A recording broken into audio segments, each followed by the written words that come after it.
우리 주 예수 그리스도께서 우리와 함께 하십니다. 성령께서 우리와 함께 하십니다. 저는 요즘 특별 새벽 작정 기도회를 인도하면서 기도에 대해서 또 다른 시각과 생각을 갖게 되었습니다. 그런데 제 평생에 가장 의미 있는 생각만 해도 힘이 되는 그런 기도가 한도막의 기도가 제게 있습니다. 아버님께서 마지막 죽음 앞에서 돌아가시기 직전에 드리신 기도입니다. 가족들은 아버님을 병원에 더 모시기 원했지만 아버님은 내가 어차피 이렇게 죽을 때가 됐는데 나를 위해서 돈을 다 써버리면 너희들은 어떻게 사느냐. 극구 치료받기를 거절하시고 수술받기도 거절하시고 집으로 막무가내로 퇴원을 하셨습니다. 토요일이 되었는데 가족으로부터 이제 오늘을 좀 넘기기 어려우실 것 같다는 연락을 받았습니다. 주일 예배를 앞두고 있는 시간이어서 굉장히 힘들었지만 이제 가서 아버님을 뵀습니다. 그리고 정말 마지막 호흡을 하시는 그런 모습을 지켜보았습니다. 제가 아버지 돌아가시면 절을 안 할 테니까 미리 제가 절을 드리겠습니다. 그리고 아버님에게 절을 드렸습니다. 한참을 지켜보다가 이제 제가 돌아갈 때가 돼서 아주 늦은 시간까지 아버지 이제 제가 아버님의 임종을 못 지켜드려도 죄송합니다. 제가 교회로 돌아가야 합니다. 내일 예배를 인도해야 하기 때문입니다. 그리고 또 절을 드렸어요. 그랬더니 아버님께서 그 바싹 마른 손을 이렇게 드시고 이렇게 기도하시더라고요. 하나님의 아들 주 예수 그리스도시여, 우리 아들 병환이를 지켜주옵소서. 이렇게 기도를 드리시더라고요. 그것이 아버님께서 저에게 남겨놓으신 마지막 기도였습니다. 제가 이제 돌아와서 얼마 안 돼서 곧 이렇게 소천을 받으셨다고 하는 연락을 듣고 예배를 드리고 가서 장례를 모신 적이 있습니다. 아버님의 기도는 매우 짧았습니다. 하나님의 아들 주 예수 그리스도시여, 우리 아들 병환이를 지켜 주소서. 그런데 그 기도는 저에게 유산이 되었습니다. 그래서 많은 은혜가 있지만은 아주 중요한 인생의 고비고비 때마다 그 아버님의 기도는 되살아나고, 그리고 그 기도를 들으신 하나님께서 저를 지켜주신다라고 하는 힘과 용기가 되었습니다. 여러분, 성도는 기도할 때 가장 능력이 있습니다. 사실은 기도하는 행위가 얼마나 무기력한 건지 몰라요. 내가 상황을 바꿔보고 싶기도 하고 뭔가 그냥 막 몸부림을 쳐보고 싶기도 하고 통제할 수 있는 상황으로 만들려고 할 수도 있는데 그 모든 게 다 안 될 때, 그리고 부질없어 보일 때 우리 성도들은 가장 무력한 상태에 빠집니다. 그리고 그 무력한 상태에서 하나님 아버지의 이름을 부릅니다. 하나님, 하나님, 그리고 기도합니다. 이렇게 자비를 베풀어 주십시오.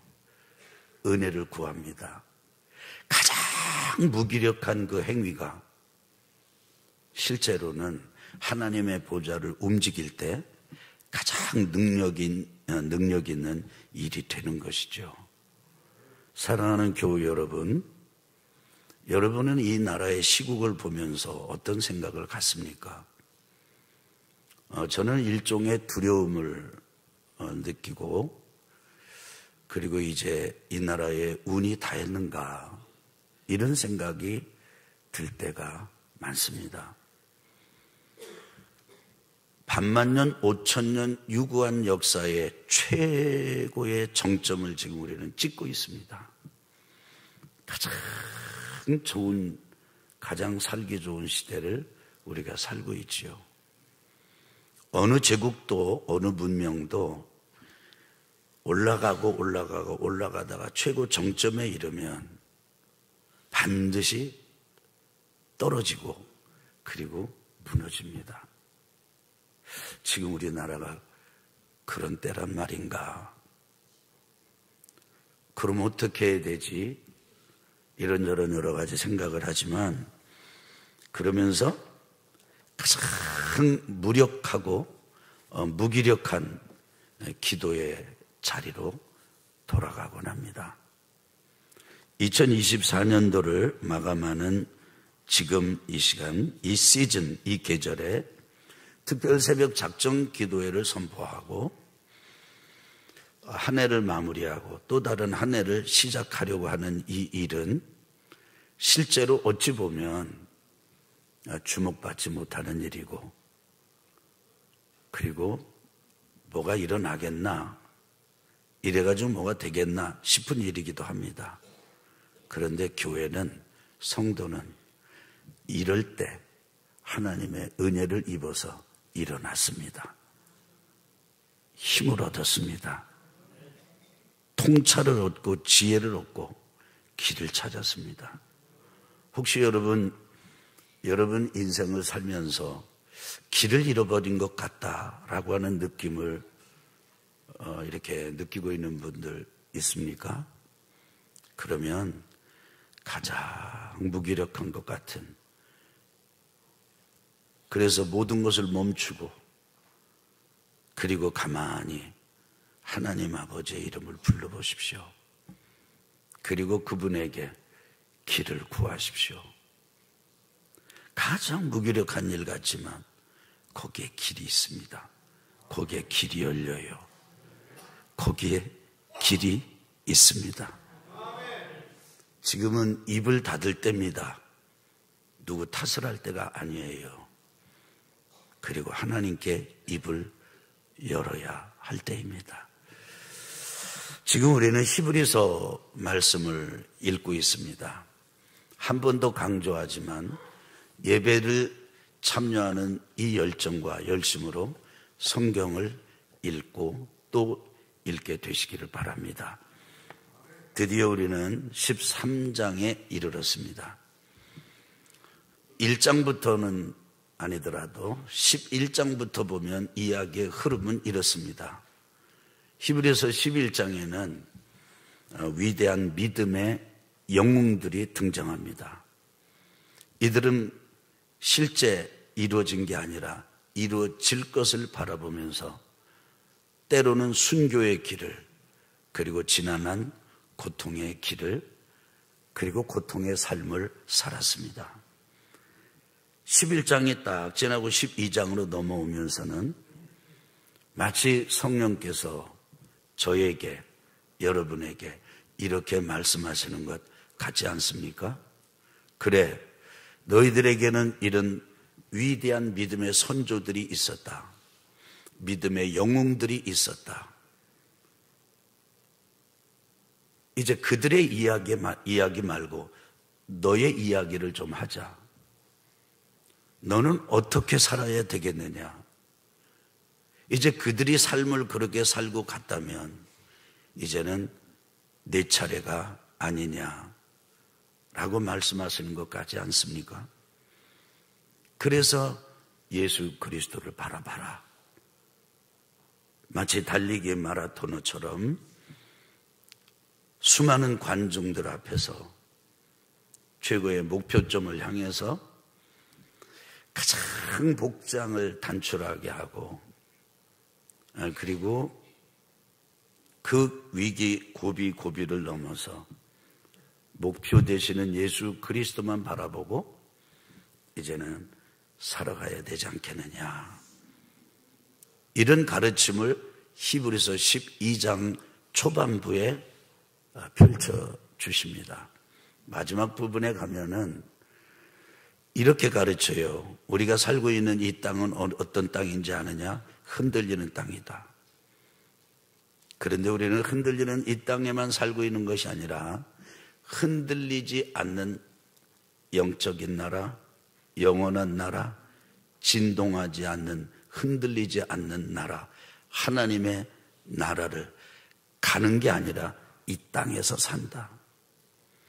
그래서 우리는 이 땅에 살지만 두 나라를 살고 있다. 이렇게 말합니다. 여러분, 두 나라를 살고 계신가요? 왜 사람들이 안 믿을까? 왜 사람들이 예수님을 영접하지 않을까? 왜 신앙생활 하는 것에 관심이 없을까? 이유는 단 하나입니다. 이 땅의 나라가 전부라고 생각하며 살고 있기 때문입니다.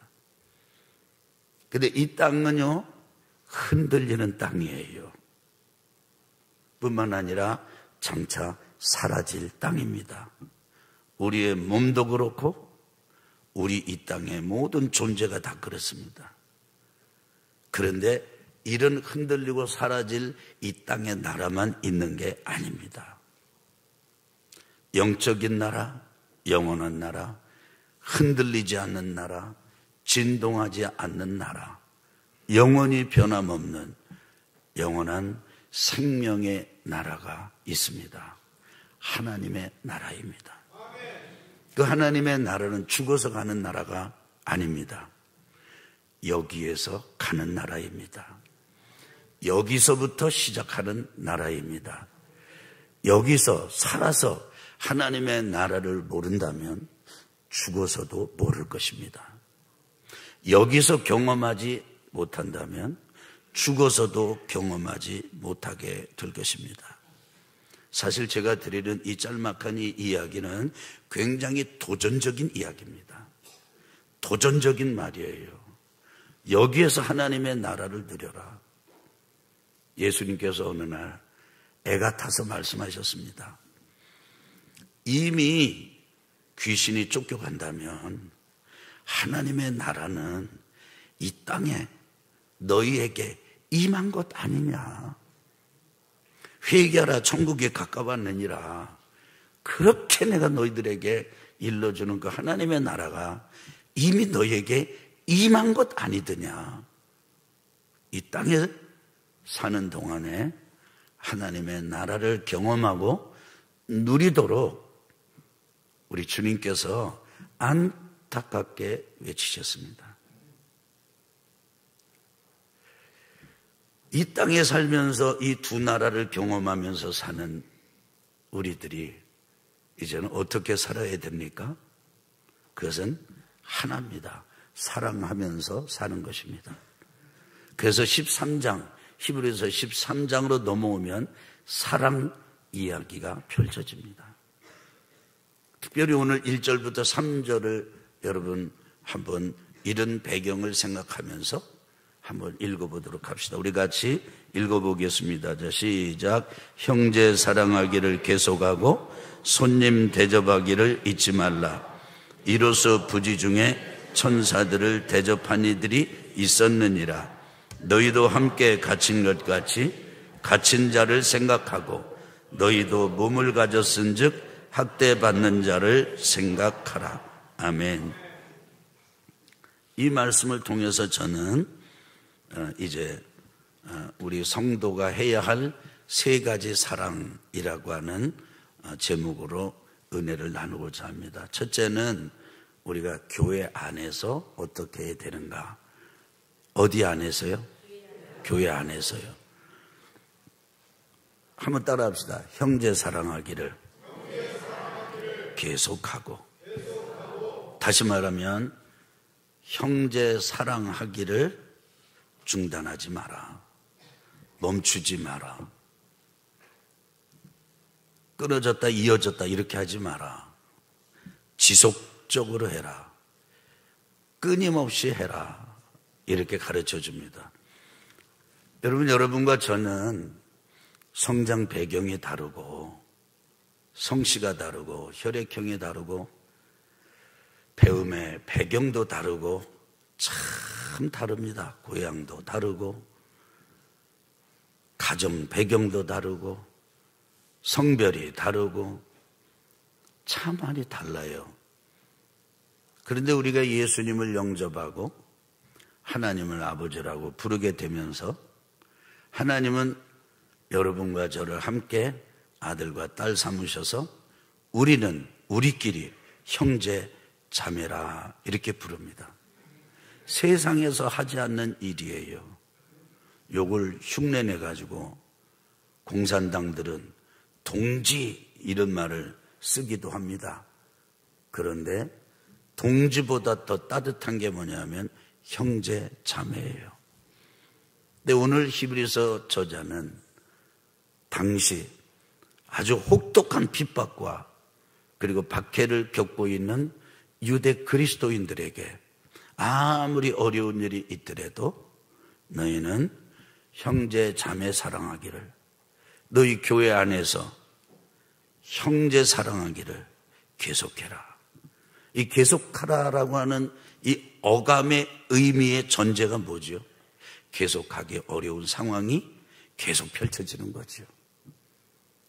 여러분, 이렇게 사랑을 중단 없이 계속하는 것, 이것은요 열광적이고 열정적이고 소위 말하면 아주 낭만적인, 그러니까 로맨틱한 사랑, 그냥 이유도 뜻도 목적도 없이 맹목적으로 그냥 좋은, 그때가 허니문 기간이고 그때가 콩깍지가 씌인 것 같은 그런 기간의 그 사랑이 끝날 때 시작되는 사랑이 멈추지 않는 사랑입니다. 사람들은 교회 안에서 서로 만날 때 신선함을 느낍니다. 처음 만날 때 기대감을 갖습니다. 마냥 다 좋아 보입니다. 아주 새롭게 느껴집니다. 그래서 서로가 서로에게 아주 표현과 모양은 다르지만 열광하는 이런 기대감과 애정을 드러냅니다. 근데 진짜 사랑은 그게 아니고요. 그 기대가 다 깨졌어요. 지나고 나니까, 일정 기간이 지나고 나니까 별 수 없네. 이 사람이나 그 사람이나 똑같네. 여전히 상처를 주고받는 사이가 되고 실망과 낙심을 주고받는 사이가 됩니다. 근데 진짜 사랑은 거기서부터 시작되는 거예요. 상처를 주고받는 그런 사이가 되었음에도 불구하고 한번 따라해 보세요. 한 번도, 다시 한번, 한 번도 상처를 받지 않은 것처럼 사랑하라. 아멘. 저는 우리 교회가 그렇게 되기를 예수 그리스도 이름으로 축원합니다. 저는 원래 충청도 출신이라서 그런지 몰라도요, 너무 열광적으로 하는 것 전 별로 그렇게 좋아하지 않습니다. 막 좋아도 그냥 안 좋은 척, 말이 되는 건지 내가 모르겠는데 하여간 그냥 은근하지만 그냥 꾸준하게 이런 걸 좋아해요. 여러분도 그러시죠? 아멘 안 하시는 분은 지금 무슨 얘기하는지 잘 모르시는 거죠. 여러분, 좋다. 이런 기대감이 무너질 때 그때서야 진짜 사랑이 시작된다니까요. 오늘 새벽에 목자 예배를 드리면서 일부러 둘씩 짝지어 가지고 사랑했던 이야기를 좀 나눠보라고 얘기를 했습니다. 여러분, 80 할아버지 형님도요, 연애 시절 얘기를 하라고 그러면 침을 튀기면서 얘기합니다. 영원한 소년이 있거든요. 소녀가 있고요. 저는 짝이 없지 않습니까? 여기 있으니까. 그래서 저도 짝을 정해가지고 얘기를 했습니다. 네, 서로 얘기했어요. 사랑에 빠져본 적이 있나요? 다 있다는 거예요. 그 사랑이 언제 끝났나요? 그러니까 결혼하고 나자마자 깨졌대요. 근데 그게 전부가 아니에요. 그때서야 비로소 진짜 사랑을 하셨잖아요. 그렇다 이거예요. 여러분, 그렇게 살게 되시길 주 이름으로 축원합니다. 두 번째로는 가정에서 손님 대접하기를 잊지 마라. 뭐 하지 마라? 잊지 마라. 아니, 손님 대접하기를 뭐 하지 마라? 보니까 잊어버릴 게 따로 있는데 이걸 잊어버린 거죠. 근데 이때 잊어버린 건 이유가 돼요. 왜냐하면 얼마나 많은 핍박을 받았습니까? 지금 이게 가정에서 서로 교제하는 것 자체가 신앙 고백처럼 돼서 사람들의 이 감시의 틈바구니 속에 이렇게 있게 되고 드러나서 막 순교를 당하고 죽임을 당하는 이럴 때 얘기예요. 그런 어려움이 있더라도 손님 대접하기를 잊어서는 안 된다. 그러면서 매우 놀라운 이야기를 합니다. 그러다가 부지 중에 알지 못하고 천사를 대접한 이들도 있다. 아브라함이 그랬고, 그리고 롯이 그랬지 않습니까? 그리고 심심치 않게 요즘도 성도들의 간증이 있습니다. 손님을 접대하다가 하나님의 은혜를 받은 이야기가 한둘이 아닙니다. 이번 명절에 여러분, 누구를 여러분의 가정에 한번 초대해 보시겠습니까? 가정을 오픈하는 일이 참 어려워졌습니다. 그래도 이번 이 연초에 여러분의 마음을 열고 좀 초대해서 따뜻한 식사 함께 나누면서 서로 마음을 주고받을 사람이 있어야 되지 않겠습니까? 있기를 주 이름으로 축원합니다. 세 번째로는, 자, 따라합시다. 이렇게 해보세요. 교회에서 형제 사랑하기를 멈추지 말고, 따라합시다. 가정에서는 오픈해서 손님을 대접하기를 잊지 말고, 그 다음에 사회에서는 갇힌 자와 학대받은 자를 기억해라. 그래서 그 사람을 생각하라는 거예요. 갇힌 자, 학대받는 자, 판단의 대상이 되기 쉽지요. 그럴 줄 알았다라든지, 그런데 그렇게 판단하지 말고, 같은 육신을, 성정을 지닌 너희들도 같은 일을 경험할 수 있으니까 그들과 같은 심정을 가지고 공감하면서 그들을 생각해주고 그리고 기억하라는 거예요. 3절 우리 같이 한번 읽겠습니다. 자, 시작. 너희도 함께 갇힌 것 같이 갇힌 자를 생각하고 너희도 몸을 가졌은즉 학대받는 자를 생각하라. 이번에 이 성탄절에는 천안교도소를 방문하는 예배를 드리고자 합니다. 화요일 날 오후 1시 20분에 우리 교회에서 출발해서 2시부터 그곳에서 예배를 드리게 됩니다. 천안교도소에 1600명의 재소자가 있습니다. 그 중에 40%는 외국인입니다. 그런데 1600명의 재소자들이 다 예배에 참석하는 것은 아닙니다. 많으면 400명, 적으면 200~300명이 된다고 합니다. 그런데 그 예배 참석하는 사람들뿐 아니고 1600명 되는 재소자 전부에게 우리가 사과 하나, 그리고 빵 하나, 좋은 빵, 좋은 사과, 요걸 간식으로 우리 교회가 넣어주려고 합니다. 그게 적지 않은 금액이 들더라고요. 저는 생각에 300~400명이 예배에 참여한다고 그래서 그 사람들만 주는 건 줄 알았어요. 근데 그렇게 하는 게 아니래요. 딱 이제 24일 날 우리가 가서 예배를 드려도 그 간식을 전달하는 건 25일 아침에 딱 전달한다는 겁니다.